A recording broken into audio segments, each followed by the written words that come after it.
Hotel Griot Nation, this is your man, Amon Rashidi, a.k.a. Papa Raw. And as always, as usual, we are the Conscious Corner where the conscious community hangs out. But guess what, family? Everybody's invited. No frills, no thrills. We just keeping it real. So consequently, the Griot Nation stays excited.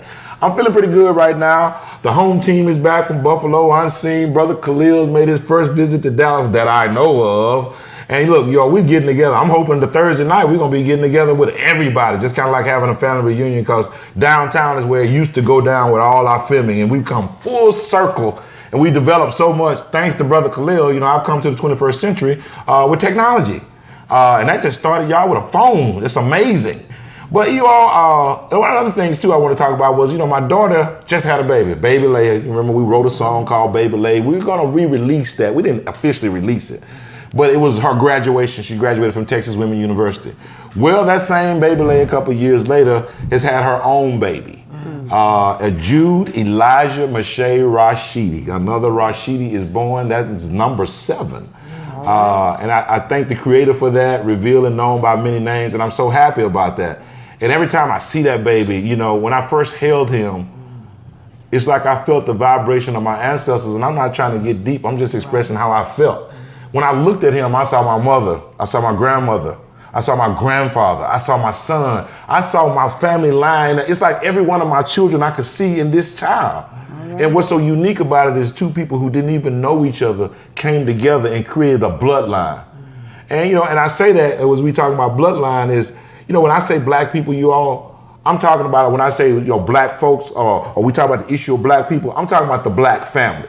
So when you all hear us on this show and I'm saying, well, you know, black folks is black this, when I'm saying black, you think about your family first.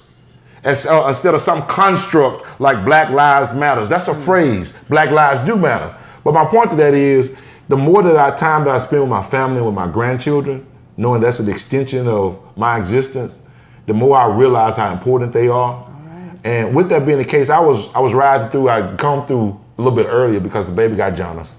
And we came back. And I ran into, I don't know which one it was now because they're twins. Laura. It was Miss Laura. But I have 2 sets of twins. That's another commonality when she said she was a twin. And I told my daughter when we were driving, and I said, you know, that's sister. I said, every time we come through, I see that sister with that sign out there. You know, and I didn't have my badge on or nothing like that for media. I wanted to talk to you, but I was like, you know, I'll wait, you know, because I had the infant in the car. Right. Well, today was my 3rd time seeing you out there. And I was rushing to do a video shoot and a show. And I said, no. This energy spirit say stop and talk to this woman. She a soldier. She out there every time, head up, sign up in the air. She mean this. Like it's 100 people out there with her. So, you know, her energy just pulled me in. I said, hey, sister. You know, I started talking to her and I was asking her what she was doing. And I was appreciative that she gave me a number. I didn't think she would think I was some kind of pervert. But she discerned that the brother must be all right. I'm serious. And I realized when I read the sign about doctors and hospitals or people dying, it all seemed to like, okay, you know, every 28 hours an unarmed black man is being killed by a white police officer in what I call police terrorism. But there are other places where we die too. And the bias that's imposed upon us happens everywhere from schools to hospitals, you name it. In this particular instance, I want to know more. And I haven't asked them the details because I want to hear it firsthand. And I want y'all to hear it firsthand. Tell me how this started. Well, my dad had to go into Charleston Methodist to get, he had breathing problems. Okay. And those breathing problems had him to get a trach and a PEG tube. Okay. And when he had to get those things done, he entered into the hospital on the 28th of May, 2014. And then after that, on the 29th, the next day, his mouth came wide open. And we began our journey at that moment because it was horrendous. When I walked into the hospital room. When you said it's just, his mouth was open, he couldn't close his mouth? He couldn't close it. It stayed open. It had stayed open for 6 months. But when we first got in there on the 28th, then the next day, when he went into Select Specialty Hospital to get rehabilitated, his mouth came wide open and they couldn't close it. And we asked them why wasn't his mouth closed and why wasn't it closed? So they ended up calling security, hospital security on me. And the security came up there and said, no, what you need to do is tell this lady why is her dad's mouth open. Okay. And he left. And then I began to ask because I was like horrified to see my dad's mouth staying open like that. And they kept telling us that it was going to close. and it never closed. Wow. So he went in one more time. Yes. And they did a trach procedure. Right. And they told us that what's going to happen when he was in Charleston Methodist, that all he was going to need to do is get rehabilitated. The trach will be removed, as well as the PEG tube was going to be removed. Okay. That never happened. Okay. So we were, day in and day out, we was wondering why his mouth wasn't closing. And they kept saying it was. They totally ignored this man. And they disrespected him as a man. You know, they act like he was nothing worse than a dog. That's the way they treated this man. Like he had no human rights at all. Wow.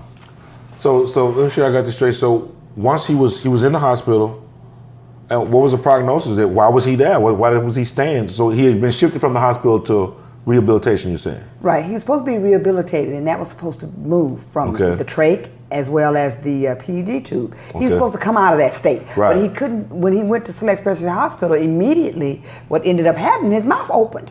Okay. So the rehabilitation procedure had ceased. And they totally ignored it that his mouth was open. And they never gave you a logical or medical explanation Never. as to why they couldn't close it? Never. Well, when it came open, by us not being doctors or nurses, we asked the nursing staff, the doctors, well, when is his mouth going to close? They told us it's going to close on its own. So during that process, we were going to the hospital, believing what they told us was true. So day in, day out, we go in, we ask questions. They tell us that his mouth was going to close, still didn't close. One day I walked in, one of the CNN nurse's assistants was turning my dad, and she was pulling his tube out, and all I could see on his face was the agony because his mouth was open. He couldn't say pulling out my tube. So I told the lady to stop. So then in a panic, the RN rushed in there. I got a picture. The RN rushed in there, and she said that she can push it back in. So she did a procedure, and said she could push it back in. This was the tube. She said she could push it back in. I'm like, so I'll take a picture. You say you can do that? This is a surgical procedure. And you said you could push that back in? So then about 29 days later, my dad's, you have that one, Laura? That Which picture one's that? With this one. This is the lady this is the glove of the lady trying to push it back in. And this is, after 30 days, this is what happened. All the nutrition that was in this tube, that was for the feeding tube, was going all through his body. So it swelled up like that. Wow. It swelled up. But during that process, they were supposed to do an x-ray. But in a panic, the doctors didn't do anything, they didn't say anything. They just allowed it to be like that because they should have did an x-ray. Right. And so when we did this is what ended up happening. His mouth stayed open like that. And then after that, and so they didn't even tell y'all where there was a precedence that was once set, historically. They couldn't go no case where this had happened. No. They attempted and no one. No, never. They didn't refer you to someone else that possibly could tell you. We started calling the corporate office and telling them what's going on. They said it's going to close on its own. We had to have them to put a mask because of the dust was getting in his mouth. And they wasn't doing good care because we had them to put that sign and put a mask over his mouth because dust was getting all in. Because what he did, he contracted acute bacterial meningitis. Wow. And that went all through his body too, and it killed him. And you at a hospital, and they're not aware to take those kind of precautions if someone's mouth is just open? Right. They were angry at us for asking questions. Right, and see the thing is, it's considered a TMJ. According to the hospital and the autopsy diagnosis, he should have never had this problem occur, never. But what ended up happening, they said that it was due to bad care. Bad care. So we don't know exactly if they hit him. We can't understand because he never was a person that was suffered TMJ. He never was. And the autopsy show exactly the time that they got my dad on May the 29th, he did not have TMJ. And in his lifetime, we had a nurse tell us, in his lifetime, if he'd have suffered from this, then she could have understood why his mouth came open like that. But he never suffered from TMJ. So What about his mobility?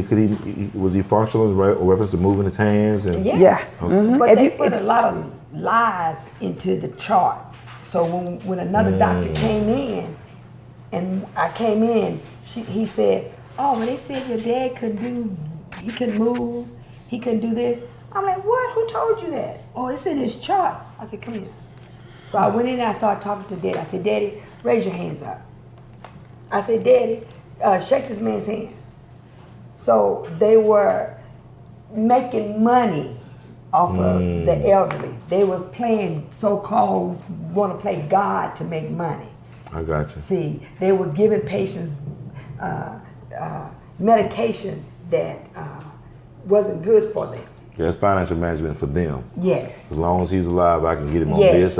He can't complain. If I shut you all up, I can even put him on something else. Yes.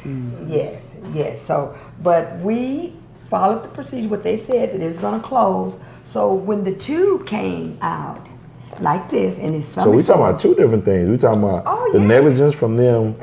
This was a surgical procedure, but they pulled it out and put it back in there manually. Yes. She said she could. Now, once it comes out and is exposed to the oxygen, you ain't supposed to take it around and stick it back in there anyway. No. Exactly. You need to go and get it done by a physician that knows how to do that so procedure. they just stuck it It's back a in there. surgical And how long did it stay in there before they had to remove it and before the swelling started? 28 days. Jeez. And this is what happened. And then that's when we found the doctor who was slowly killing our daddy, giving him the wrong medication. So then we had to. And then this is what had happened. This doctor, Dr. Nichols, was the doctor that came in and said that that they were giving him all that medication, and it's noted right here that when he came in, he saw that the medication that he was on, they took him off of it, and he began to recover. But at that moment, it was too late. He came in too late to get my dad off that medication that he was on.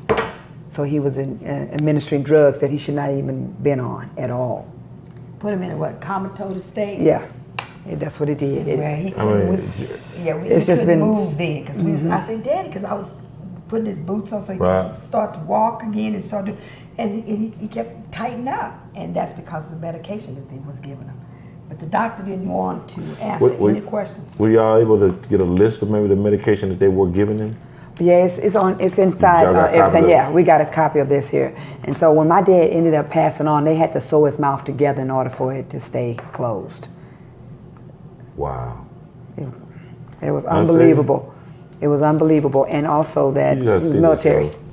And I know you look at other things. You know, y'all, I'm gonna say this too. You know, UNCN has a history for working in the medical field from a different perspective, from a health perspective, and using logic and reason and fundamentals, you know, for people to stay healthy. And he makes great suggestions.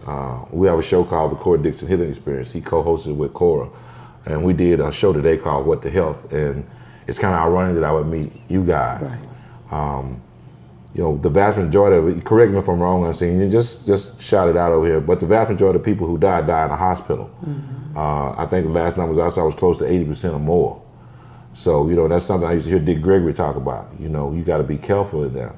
And I say this to say, so while you all was in there, not only was he neglected, not only was undue suffering imposed upon him, not only was he used as some type of medical mannequin, you know, for our entire his life to give him whatever drug he wants. Because I see this done in prisons.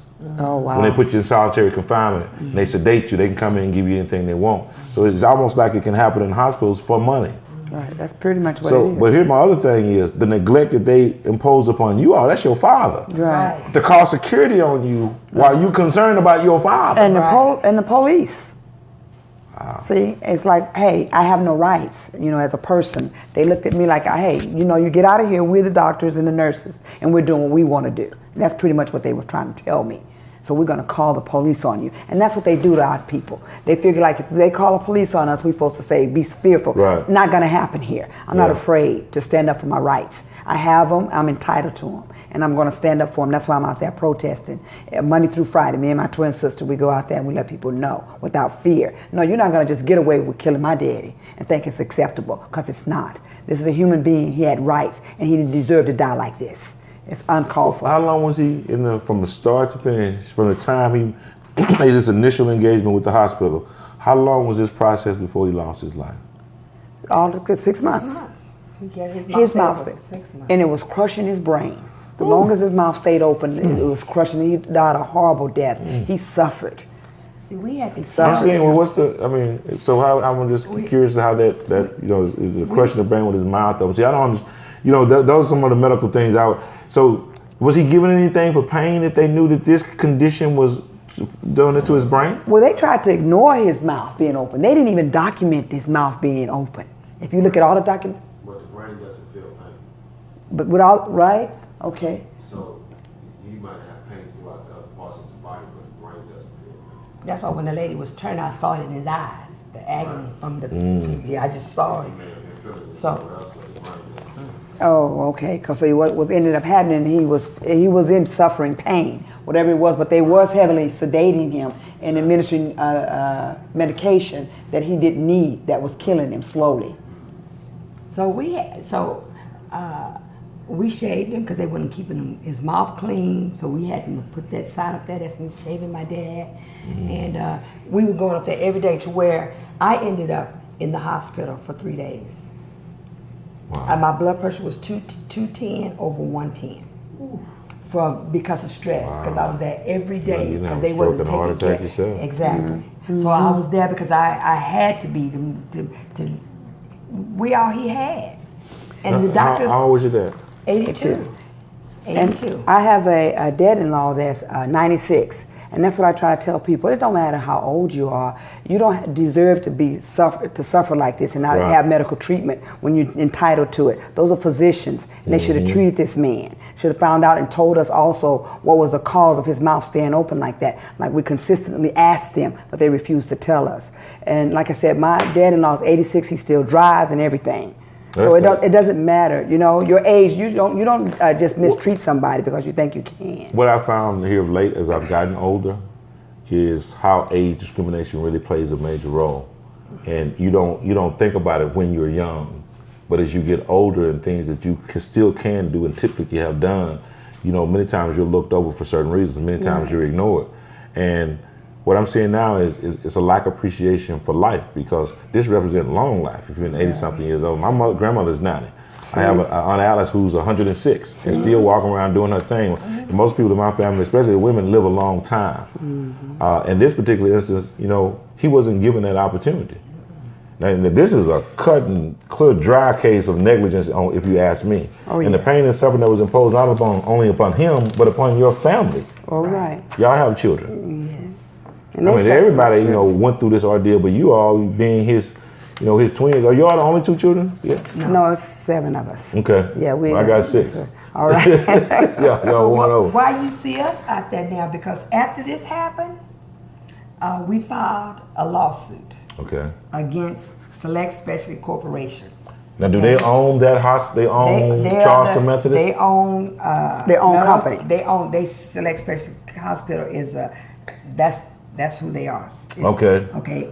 A division of Select Medical. Yes, it's Select.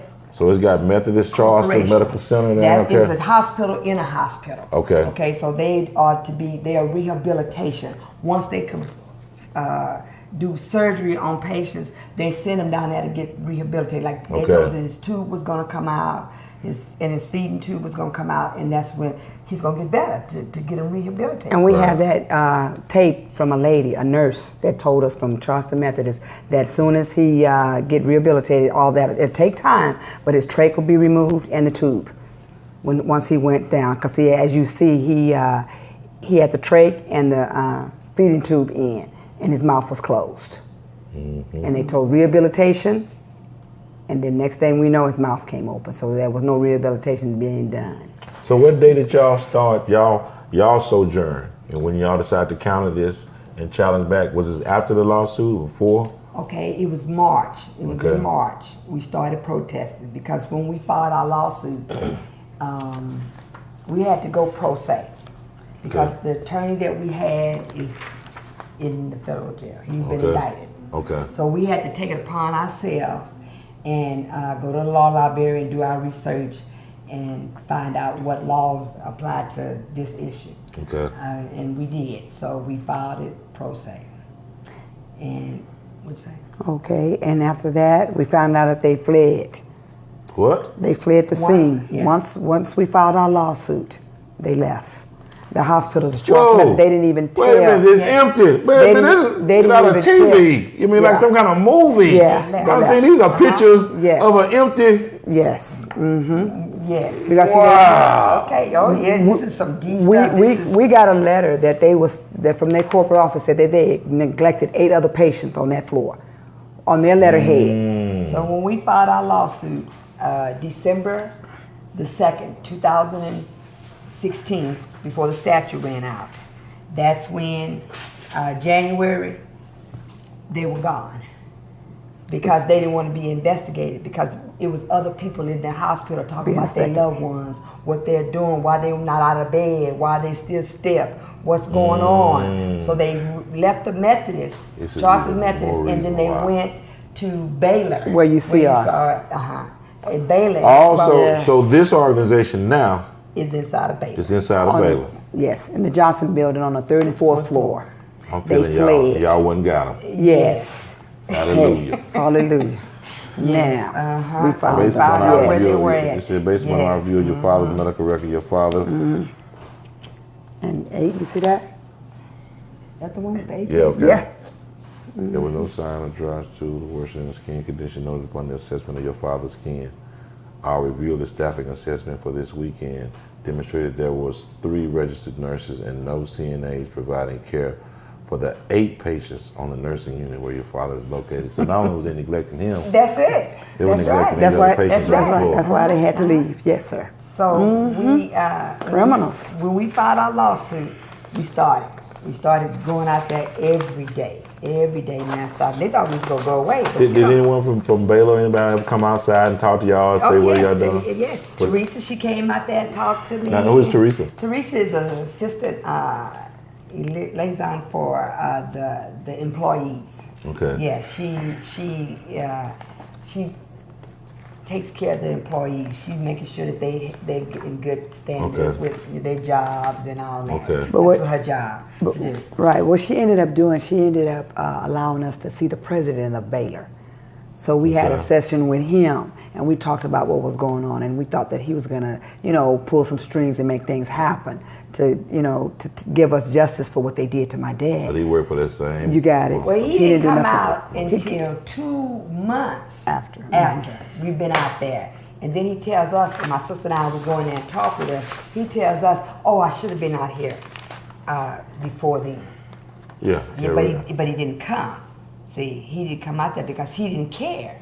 And he didn't think that you all were going to stay out there. He was just assuming just one of you all is not going to get you no momentum. Yeah. He didn't understand y'all love and conviction for your father. Exactly. Yeah. And that's what then, like I said, this is a human issue. This is not just right. Yeah, it's for all humans. Right.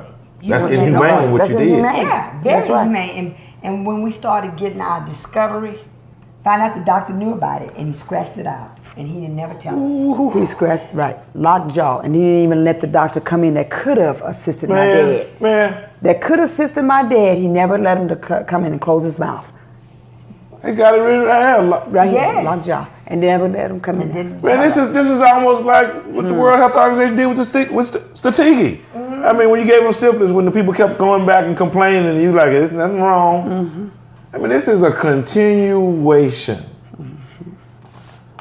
Wow.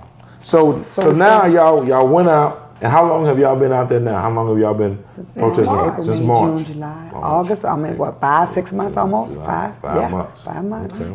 And nonstop until you're protesting in front of the courthouse. Yes. Which 600 Commerce Street. Okay. 600. The Allen building. The Allen building. Okay.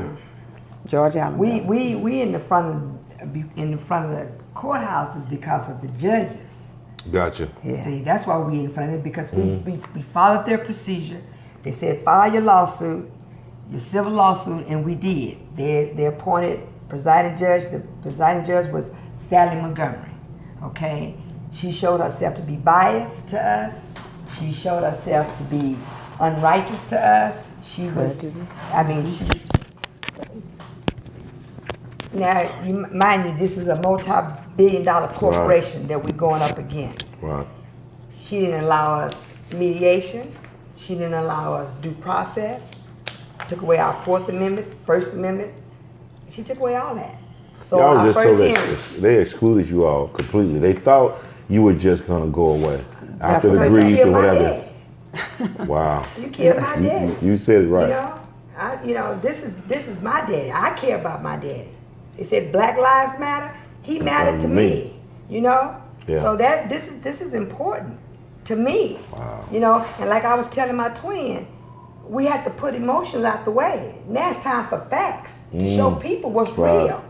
Right. So because people they don't have the same emotions that we have. Right. So That's we have true. to, we show people facts.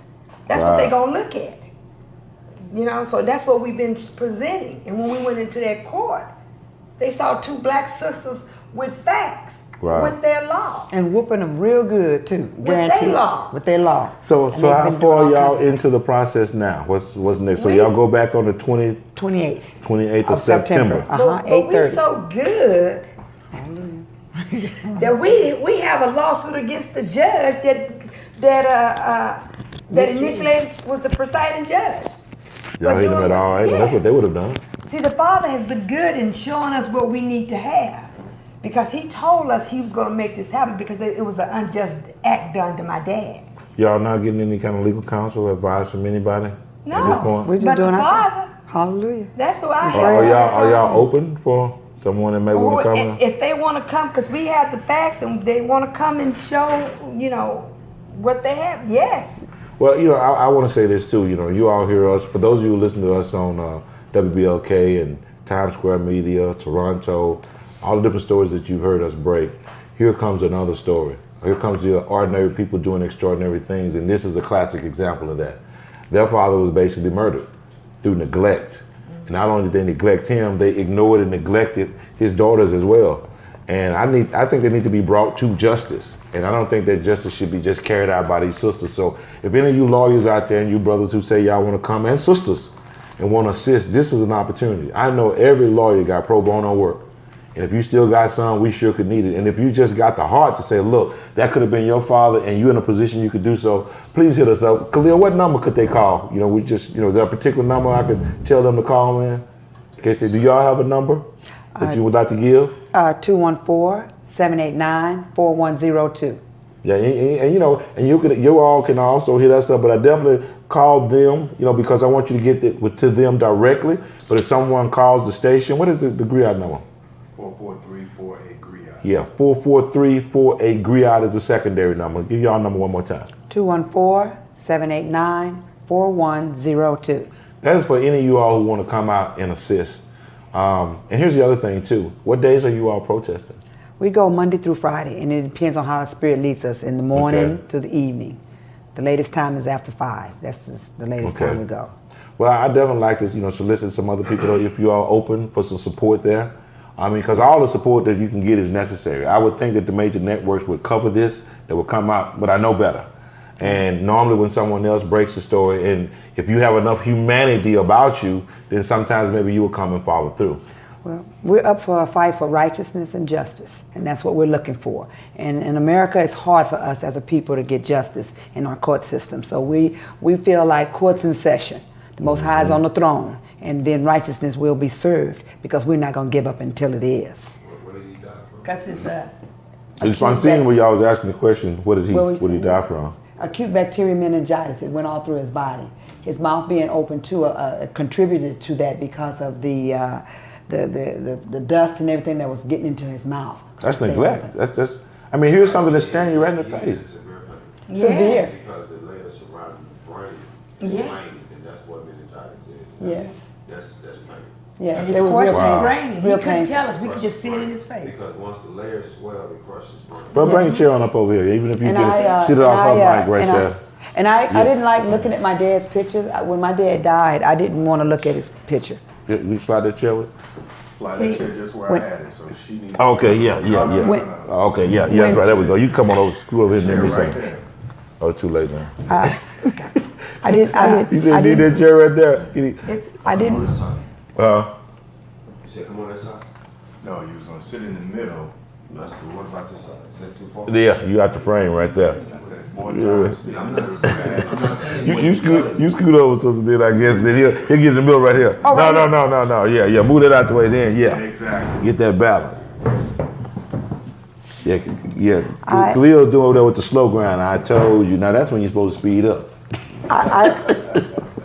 I didn't want to watch the pictures because when my dad got buried and stuff, it was heartbreaking for me because I watched him suffer day in and day out. I was always there. And when my twin sister told me, she says, Laura, you got to look at these pictures. And that's why I'm feeling so angry inside, and I have a right to be angry because I'm having to revisit this every day until justice is served. And I will continue to do that. But it's been hard for me, like you were saying too, it's been hard to look at this day in and day out and see that these people, they don't even care. They don't have any remorse or nothing, or no feelings about this man, which is a human being, and they treat dogs better than they treated my dad. See, and in the court system, it's 100% of the judges that we have been is committing federal laws against us. They're not acknowledging the law at all against us. Yes, they're closing their eyes to what's real, to the facts of the law. Well, I know one federal judge pretty good, and after this conversation, I'll be having a conversation with him. There are a couple other people that I'm aware of that I'd like to reach out to as well. And perhaps, as this news hits New York or Toronto or the UK, perhaps we can get someone else that'll come out. Our whole thing is ordinary people doing extraordinary things after a horrendous situation that these two sisters have gone through. Seeing their father just, being neglected, and that's abuse to ignore it. It's more than just neglect, it's neglect and abuse, not only on their father, but on them. If you have business and you write off a certain amount of inventory as waste, right? Right. If you have a tax business and you write off a certain amount of business for a write-off. If a grocery store has like Walmart has 365,000 or 360-something thousand goods in the store, and grocery stores write off a certain amount of produce as waste. A hospital's business is people, so they write off a certain amount of people every year as a part of the percentage that's natural in a system that deals with disease as death. Wow. So once they get to a particular, they are not trained to save or deal with the concept of healing, because in that business, a certain amount of people must die. Commodity. Every year. It's a commodity. Wow. With that being the case, the most amounts of people that die in hospitals die from streptococcus or bacteria. I had a name down, staph infection, when they were going to be in there 3 days. A lot of staph appears in hospitals. And because of that, because you have the highest amount of open wounds, you have the highest amount of, we don't understand this. So hold on. So if that's the case, that's even more reason why, if his mouth would have been open, that you should have really thought up front, let me cover this up. Exactly. But your mentality is, you see death every day in some form or fashion. Nurses and people are trained to be desensitized to the concept of death because it's a part of the business.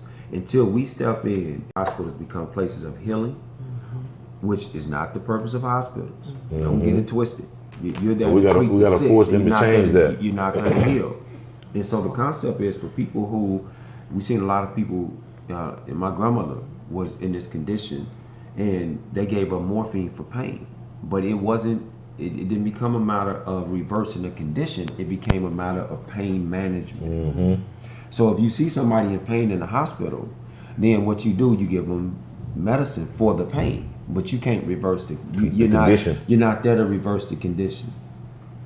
And if you reverse the condition, you're not going to get the money that you, because I know every hospital, if it's a business basis, it's self-out projections. Absolutely. But I'm saying that to people who have people in the hospital, your main, just like people in jail, your main position becomes making sure that those people are not left up to the care of your loved ones. You have to go in and make sure they care for your loved one the way that you require that they be cared for. And if they don't do it, you move them to a hospital. All hospitals are not the same.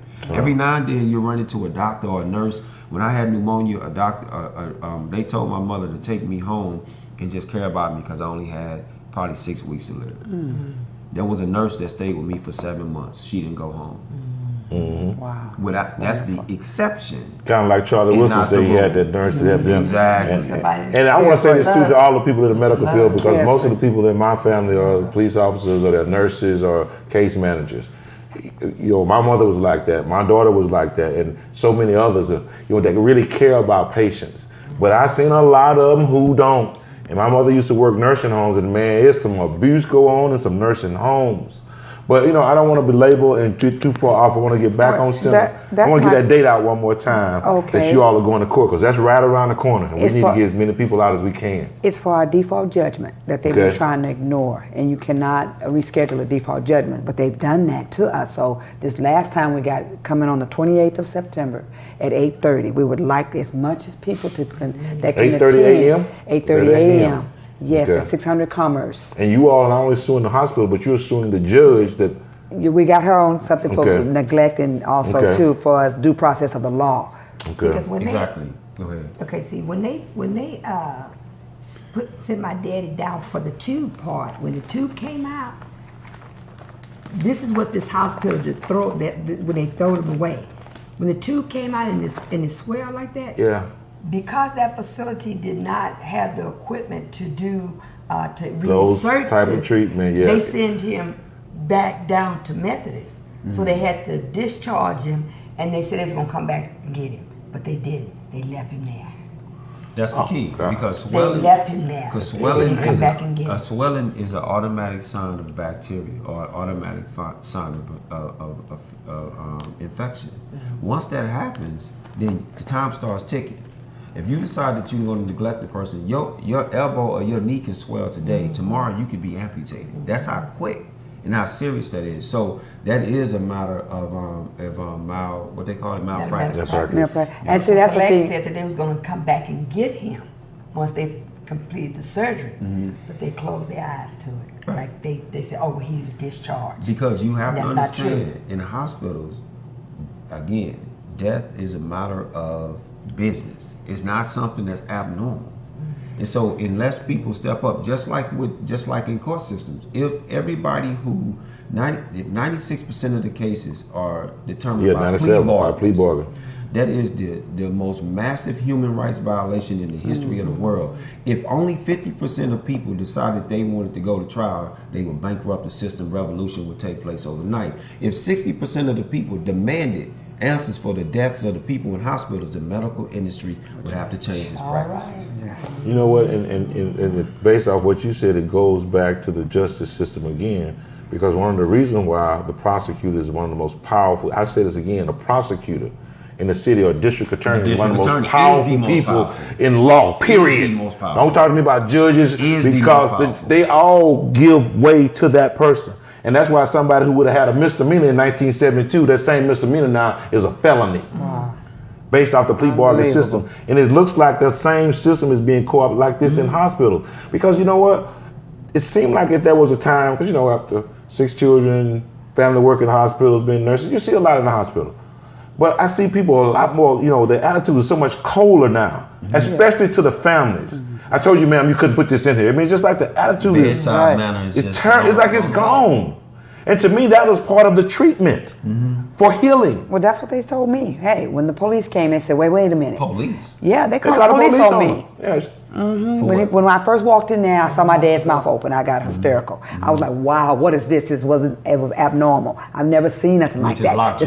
Yes, and it stayed. That's what happened. TMJ. Happened Yes, and it just stayed open all that time. And I was shocked. Yeah, actually, she said lockjaw. They told that wasn't it, but here it is. He is right here where it said it was lockjaw, and the diagnosis was scratched out. It scratched out. That's lockjaw. It was scratched out, and they did not come in into TMJ. Yeah. That's right. And so what happened was they were supposed to send this doctor up there to come, Dr. Hopkins, but he decided he wasn't going to allow him to come in there. Wow. Unbelievable. I tell you, it's been really criminal to watch someone just let somebody just die and care nothing for them. Well, It's been hard. This is why I'm saying, you all, I'm going back to our audience, because this is where we need a you all's assistant. If there's an attorney out there, if there's a medical doctor out there who can come forward, if you can offer any assistance beyond our level of knowledge that can help us with this situation, please hit us up. What's you all's number? 214-789-4102. And then on September? September 28th, 8:30 a.m. 2017, 8:30 a.m. 600 Building Commerce Street. You all will be at court. Yes, sir, for Okay. default judgment. Okay. And we had a default judgment against the judge, okay? But then the judge, Judge Tapscott, he did an ex parte communication, which is against the law. He was not supposed to talk to anyone About it. about it, but he did because we were suing the judge. So he called the DA's office and told the DA, which he wasn't supposed to do. And the DA gonna get involved. Then we go to that hearing for the default judgment against us, and he said, oh, well, I want to recuse myself. Okay, we recuse. And the DA was sitting back there in the court incognito. Yes. And I wrote him a real nice letter, because see, we don't play. You killed my daddy. The only difference between justice and non-justice is people speaking up. That's all it is. It ain't like they not committing the crimes. You see what I'm saying? Right. I think what we get it twisted is that our voice don't matter.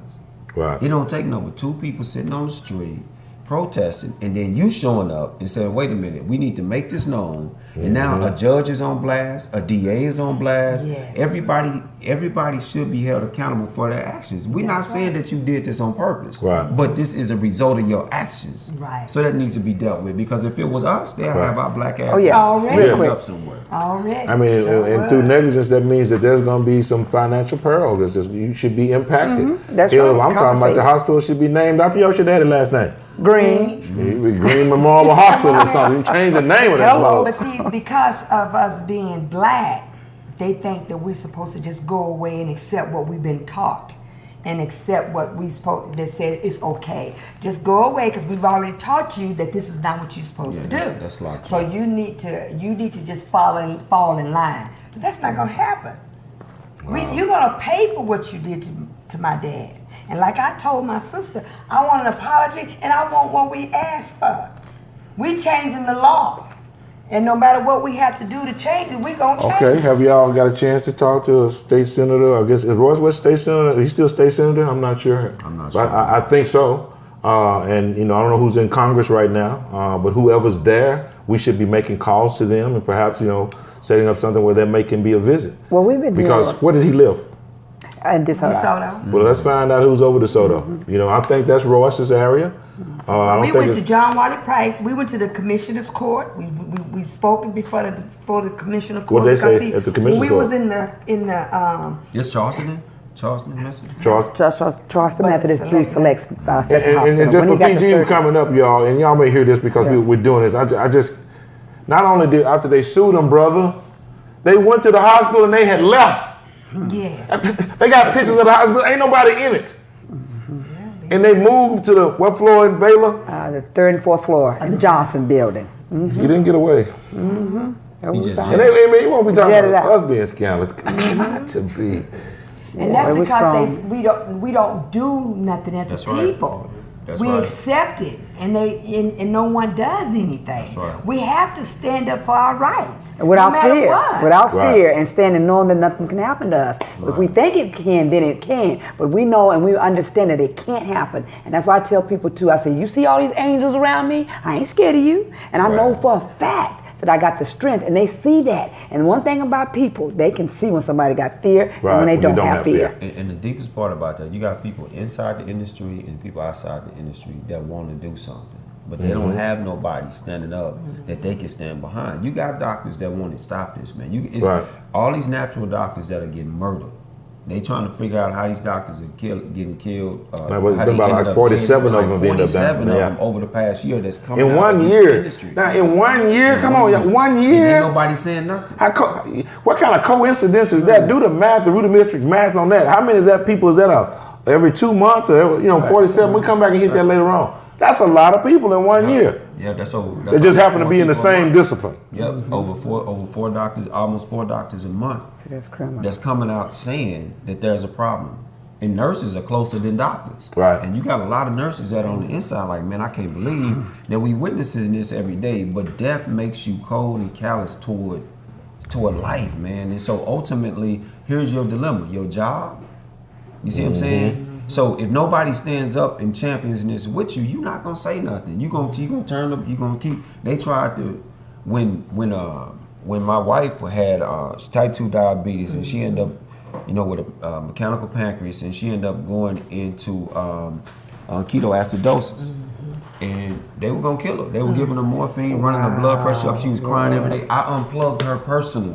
All right. When I went and asked the doctors why she was this happening, he said he didn't know. I said, oh no. I started unplugging stuff. She was like, what you doing? I hit her like I turned. We're gonna listen to the doctor, you mean? Okay. And I took her home. In 2 hours, she was back. See She that? was in intensive care for 1 week at about $6 grand a day. That's what it was. That's what it was. Ooh. It was the money. It was Took all her about home. the money. I took her home. They sent her a bill for $29,000, what and it they was were about to about. kill her, hands down. Well, you all, So the clock on the wall says that's about all. I want to kind of get to a summary. First of all, I want to make sure we, officially reintroduce you ladies as to who you all are. And I before want we to commend leave, you for your bravery, for I picking do it, too. not just for your father, but standing in front of the hospital, basically letting everybody know who needs to know Right. Thank that you. they're killing us. Thank you. because like I said, when I came through, the first time I saw it, I was like, oh, okay. I couldn't really see the sign, but I thought it had something to do with doctors or something. I saw and kill, them 2 words, And then when I came back the second time I saw it, but today I was like, oh no.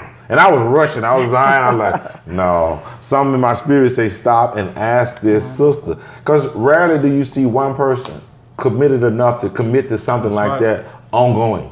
Even if it's your father, your mother, some people just burn out and won't do it. They be like, I don't want to fight him. I've seen that many times. I've seen it many times when a child was in a gang and was wrongfully killed by the police, and I'm begging mama to do something, and she just like, I can't do it no more. We're committed Before you and we're left, dedicated to this. When you saw her, I just left and I went to the Courthouse. Courthouse. Yeah. Yeah. And that's when she was on Well, her y'all way. soldiers, y'all, I We're want to committed, say, hey, we're y'all, dedicated. these when I say a chatwa, warriors, here it is right here.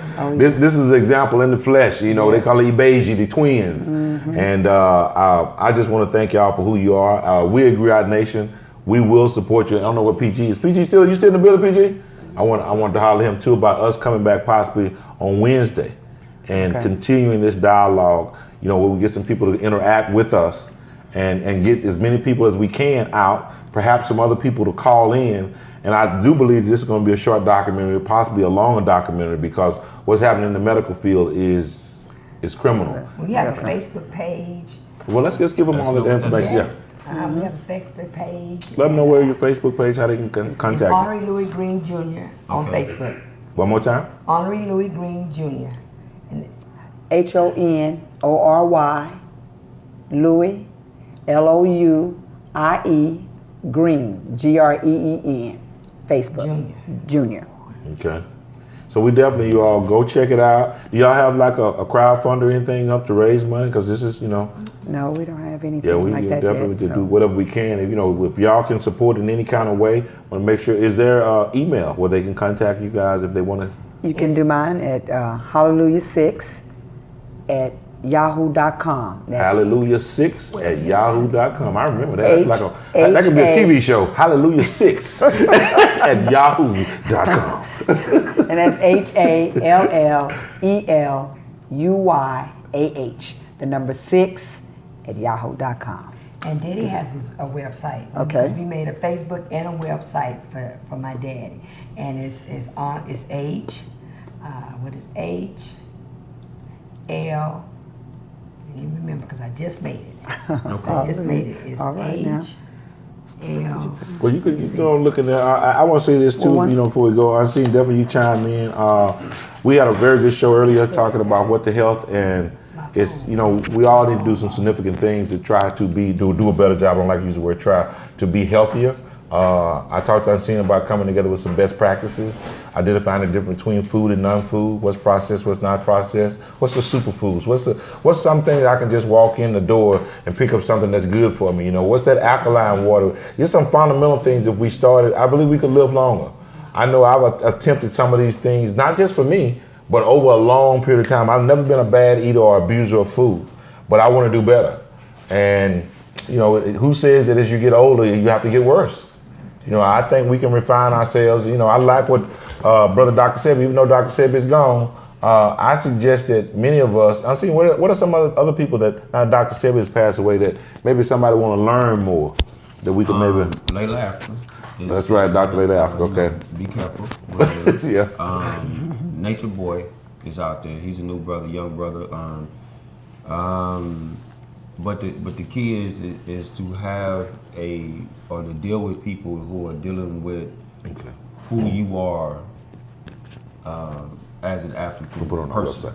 That's critical because foods, line up with where you're from indigenously, genetically on the planet. That's critical. That's what your food source is because you evolved from where it is that you originate on the planet. That's huge. And so potatoes were brought over a lot of things that are not indigenous to where we were, and therefore they're difficult with our bodies. So when you look up things, always look up things, do the research and find out what's good for you according to who you are. It's not a one size fit all thing with diet. Avoid hospitals as much as you can. Yes, definitely. Whatever you can do what you can to stay out of a hospital. Do what your body tells you to do. If it tells you to sleep, sleep. If it tells you to drink, drink. And most of the time, dehydration, which about 80% of America suffers from, masks itself as appetite or something telling you that you're hungry, but really you're thirsty. Dehydration. So it's a lot of things that we can do, but what you want to do is avoid hospitals. But if you or a loved one does go in, make sure that you take your whole family in with you, or somebody that's going to look after you, like these sisters have done. That's critical. Well, I want to say this too, Mojaba, to the spirit of your father. And his name again? Honorary Louis Green Jr. Honorary, like he was honorary? Honorary, yeah. Honorary.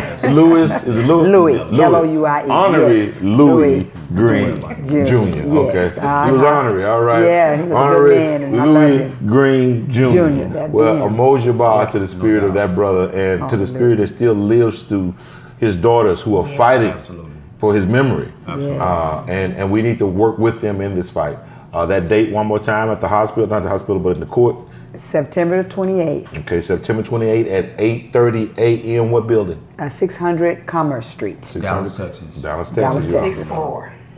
And those of you all who can do anything to help, look, please give them a holler one more time. What's that number? 214-789-4102. And the reason I gave you all that information, you all, is so that you use it. Holla Black next week.